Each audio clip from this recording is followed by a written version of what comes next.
Hey you guys, it's your girl T, and I want to go ahead and shout out VH1 Access. VH1 Access sent me this crazy story, and it's coming out of our favorite state, Ratchet Florida.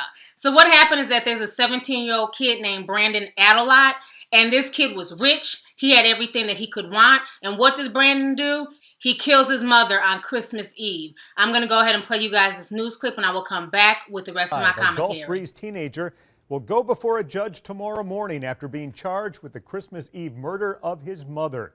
17-year-old Brandon Aydelott is being held in the juvenile detention center after allegedly confessing to the murder. As News 5's Debbie Williams reports, the neighborhood and community where the crime occurred is still in shock. This home in Gulf Breeze waits for a Christmas celebration that will never happen.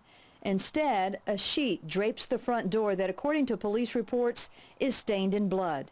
On Christmas Eve, a violent confrontation between a mother and son. When police arrived, the body of Sharon Aydelott was found just inside the door, stabbed and beaten. Her teenage son, Brandon, charged with her murder. If you could picture the last person you would think to do it, that's the best way I can describe it. Jennifer Keenan lives next door. We just moved here in March, and Sharon was the first person that was just, so she reached out to us and said, here's what time the bus stop is, and everybody loved her and her family. Brandon was a star pitcher for the high school baseball team, and according to Keenan, a good kid. He was the Tim Tebow, I heard, of sports games. He was the one to make sure everybody prayed, and Christian family. Sharon Aydelott was not only a neighbor and a friend, she was also a teacher, teaching 7th grade science here at Holly Navarre Middle School since 1998.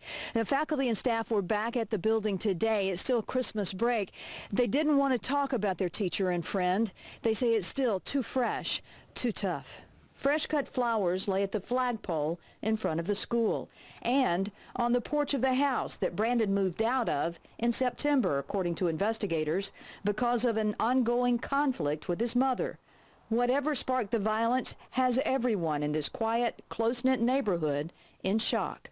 My love and respect goes out to the family and their sadness right now.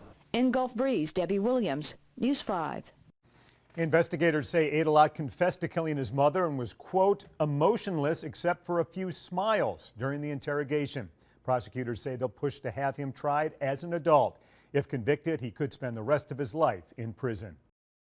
Okay, so you guys just saw the news clip, and this whole situation is just ridiculous. You know, it just makes no sense. This also reminds me of the whole Kwame situation that's going on right now in Chicago with the young man who killed his mother, who would have did anything for him. This kid, Brandon, from everything I'm reading, he lived in an affluent neighborhood. He had money. His mom spoiled him. His dad spoiled him. He could have anything that he wanted. He still chose to kill his mother. You know, this whole situation is just sickening and disheartening. You know, what I also find crazy about the situation is the fact that once he was caught and the police were interviewing him, he had no qualms about smiling. He thought the whole situation was funny. He was very matter of fact, really cold. You know, this is insane that you would kill your own mother and then smile about it like what you did was okay. You know, there's a special place in hell for kids like this. It just makes no sense. You have people out here who don't have parents. You have people out here who have really abusive parents. You have kids out here who have parents who don't love or care about them. But both of these young men have parents who cared about them,